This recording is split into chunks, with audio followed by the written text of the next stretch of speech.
Beautiful love. Today I'm back in St Ives looking at the famous artists, and I'm back in the studio of Robert Calwick talking to his daughter Liz Thompson. My name is Liz Thompson, and here in my home, my childhood home in St Ives, we are exhibiting my father's paintings, Robert Calwick, for the first time since he died in 2009.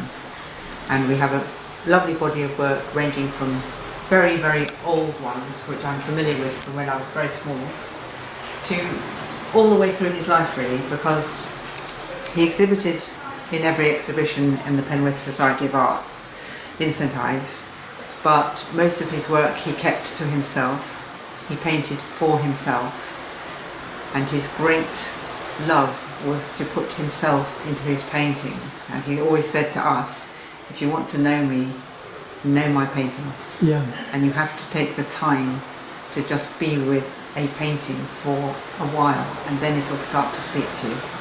So it's very spiritual, really. It is, and everyone is different. There are themes that run through them, but everyone is very special. And he also developed his painting techniques from the very these ones with lots of texture, and he still did the one like the moonlight one there with a lot of texture, but then he also developed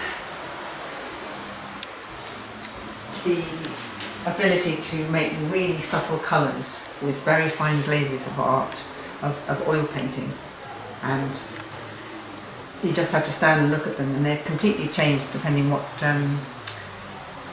light you get on them. So seeing these ones here in the dark with artificial light, and this one's shining because it's shining from the door with gold on and things. Very few of his paintings had gold. But once you look, you see it's gold, purple, black, dark. Just the subtle changes across it are fantastic. So what's this piece about? This one is a completely one-off one, and he used to hang it in our living room for a long time. And it evolved, I knew some of the evolvement of it. He was experimenting with dribbles, which, as you see, and this part here was a found object when polystyrene packaging was rare, and he found a bit and he stuck it on because his friend Ken Rowett, who lived up in Leeds, used to do long paintings with bits stuck on like bits of wood, and he used to exhibit with him at the Midland Art Group.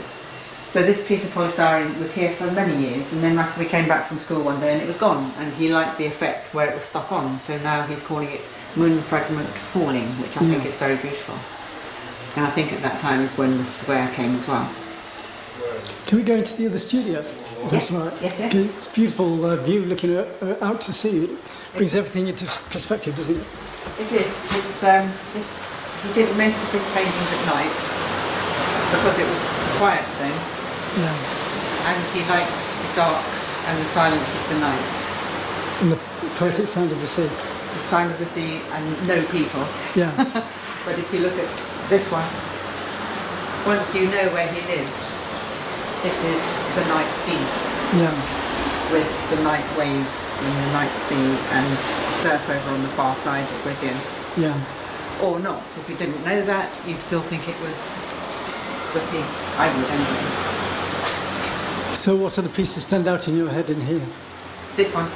The most? This one definitely. With the sound, with the background sound, it's fantastic, isn't it? Yeah. But they're all so it's so amazing to have so many up at once. He didn't like a lot up at once. Yeah. But we've put a selection up, and it's very wonderful to be able to be with him. Is he from St Ives originally? No, we moved down in 1967, which is a long time. So where was he before? Based in Strawberry Hill, Yeah. in London. Okay. Not London, Strawberry Hill. Strawberry Hill, he's always very insistent it was Strawberry Hill. Yeah. Are you an artist as well? I'm an artist. I take many photographs, and the idea is, yes, we can do drawings and paintings, but the life kind of gets in the way. Yeah. And we've just started to experiment with clay, which is great fun. So this is only 3 months work really. Okay. And and again they're developing. So what's it like living in St Ives? Living in St Ives is a glorious place to live in. Yeah. It, for me, is wrecked by the numbers of people who fill it up and Yeah. don't, to my mind, appreciate it in the same way as the people who originally came. Especially this year where it's been an overload. But it's useful to be living here because we didn't have to be in the town. Yeah. And when I was younger, living here as a child, used to rush off into the countryside, do bird watching, painting flowers, Yeah. and then come back to tea. Well, I was brought up in the country in Cheshire, so I'm used to, and working on the farms, used to run 5 miles to go and work on the council farms and do the harvesting. So I'm used to being outside, one with the landscape all the I'm time. always outside, I mean, the colour of me. Yeah, same with me as well. Well, thanks a lot for your time, and it's great for you to show me the exhibition. And to say him again, he's Robert Culwick, Yeah, Robert H. Culwick, okay. and he's a recluse and a very private and very Who spiritual. was? He's died. Yeah, He died 2009. yeah. So have you got a website for the gallery? No, we haven't. Okay, So your film would be interesting yeah, to see. So if you'd send a link, that would be fantastic. okay. Thanks very much anyway. Thank you. Right, take care. Sorry about the pingy on my phone. Cheers. Thank you.